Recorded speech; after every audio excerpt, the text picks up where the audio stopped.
Nakapag-abono na ho ba kayo? Oo, ari lang yung nabunuhan ko, at saka ari. Ay ito ho, ito. At saka ari, nabunuhan ko rin. Ano pong inabono nyo? Yung complete may halong urea. Mag-aabono pa ho ba kayo? Hindi na. Huling abono nyo na ho yan?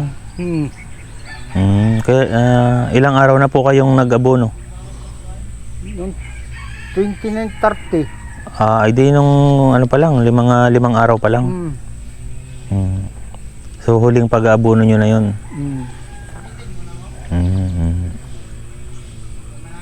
Yung palay nyo ngayon merong sakit. Ang tawag is bacteria leaf blight. So ito yung tinamaan ng tunggro dati, naka-recover na. Ngayon may humabol na sakit naman, BLB naman. Nung nagbumba ako yung may nagliliparang mga paru-paro eh.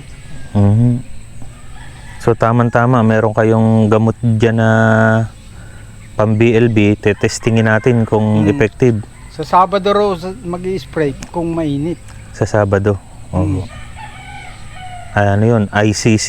ICC. At saka pagsasamahin yung Dynamico. Tsaka Dynamico.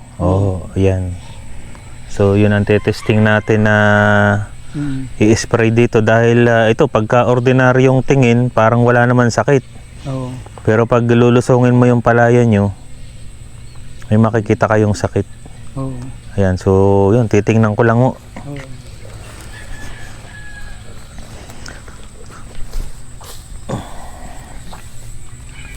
Yan, so magandang buhay mga kanina. Ito na naman po si Kuya Harvest para magbigay ng konting tips and ideas po sa ating mga kasamang magsasaka. Ang ibabahagi ko sa inyo ngayon ay itong palayan na siguro mismanagement na rin dahil madamo, kaya lapiting-lapitin ng mga sakit. Ito ay tinunggro dati at naka-recover na.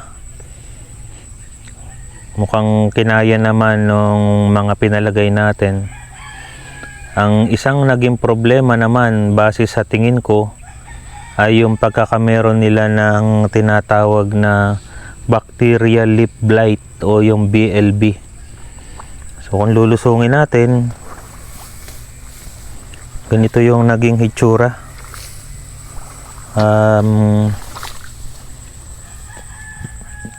Kung titingnan natin yung dahon, yung dulong parte ng dahon, ayan, ano siya, naninilaw yung dulo papunta ron sa tagiliran. Ayan. So ito pa, lahat halos ng mga dulo naninilaw, isang sign na ang palaya natin ay may sakit ng bakterya. Ayan, so yung mga dulo. So yung mga paninilaw na yan, ipapakita ko sa inyo kung anong magiging hitsura kapag lumalala na. Ito ganito na siya. Dumidilaw na ng husto. Yan.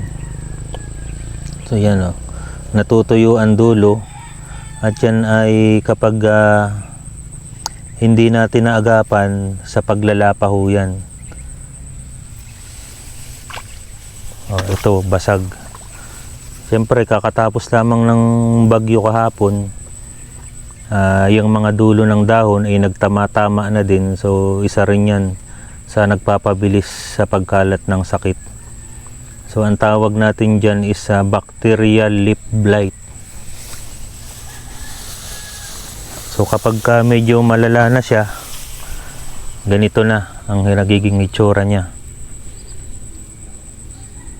hanggang sa yung buong dahon ay masusunog o matutuyo yung tigkabilang tagiliran hanggang sa buong palay ay masunog na. Ayan, mapapansin nyo yung tigkabilang tagiliran ng dahon natutuyo na. Pero kung titingnan mo sa malayo, parang wala naman. Ano po? So kaya kailangan maging familiar din tayo sa mga sakit ng palay. So ito yung medyo malaki-laki na ang naging pinsala sa dahon, na tuyo na talaga yung dulo. Yan. So itong palaya na to, tinamaan ito ng tunggro at yun nga. So ito may mga area pa din na hindi na naka-recover. Makikita natin na bansot. Samantalang yung mga katabi, ayan, mag-green yung bansot, isang pulo siya at madidilaw na parang orange.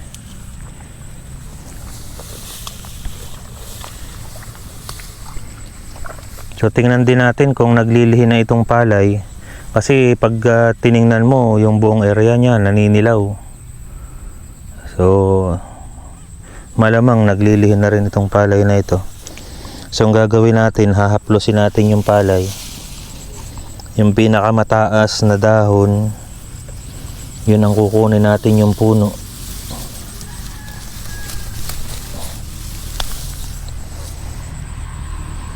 Saka natin babaakin kung naglilihi na.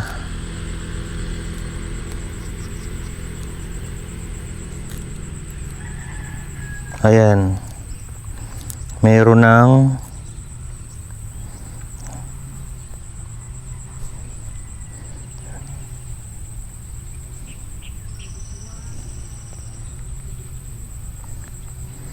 ayan, so meron na siyang Primordia. Nakikita natin itong parang puti na to.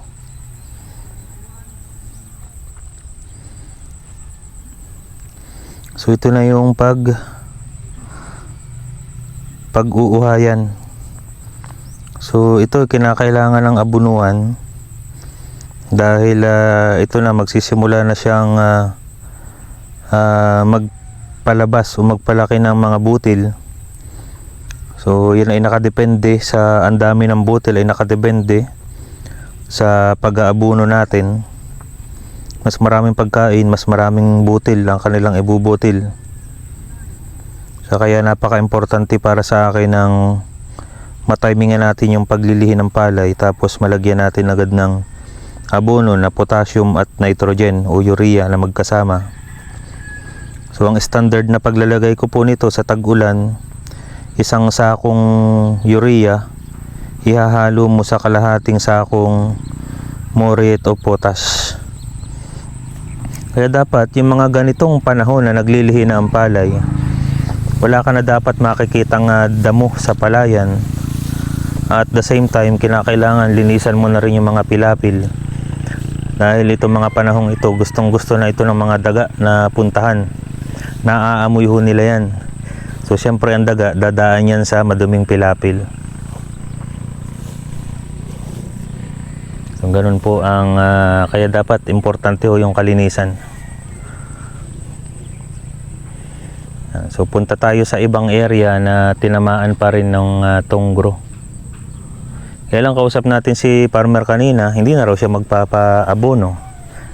Tapos ang nilagay pa niya is complete fertilizer na may urea. Pwede rin naman, pero tingin ko kulang ho yun.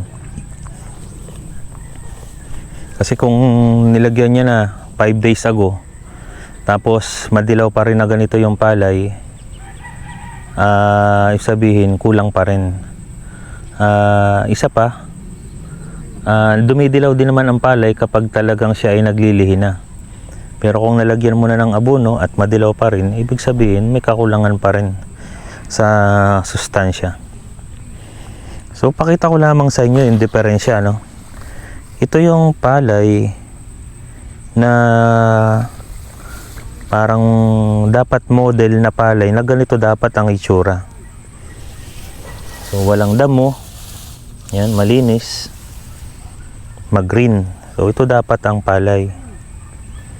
So kapag ang palay ay napabayaan natin, ito sa katabi lang niya,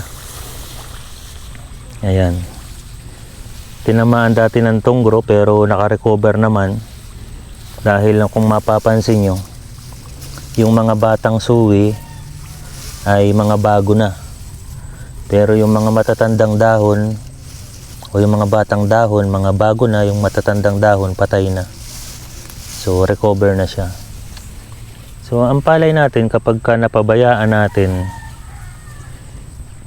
na dapat ay ganito ang itsura at hindi natin nagamasan agad ng damo, ganito ang itsura niya. Madilaw, bansot. Saka pansinin nyo yung area na to na madamo, kalimitan siya ay kita yung lupa. Ayan o, medyo mataas ang lupa dito sa lugar na ito kumpara dito sa lugar na ito na malalim ang lupa, so may tubig. So ibig sabihin, sa paghahanda pa lang ng lupa, nagka-problema na agad itong palaya na ito. Hindi level ang kanilang lupa. At mapapansin natin na doon sa lugar na hindi level ang lupa, na andito ang mga damo. Ayan, nagkalat ang mga damo. At ang palay natin is madilaw at mababa kumpara dito sa kabila. Ayan, so nakita natin agad ang diferensya, no? Ayan, so sana sa paghahanda pa lamang ng lupa, importante na maganda ang pagkakahanda ng lupa natin.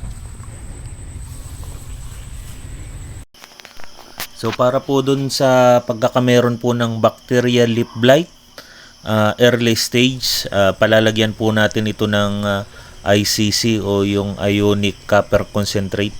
Ito po ay nasubukan na natin sa sheet blight at susubukan naman natin ngayon sa bacterial leaf blight. At kung nagustuhan nyo po ang video na to, pa-like, share and subscribe na rin po.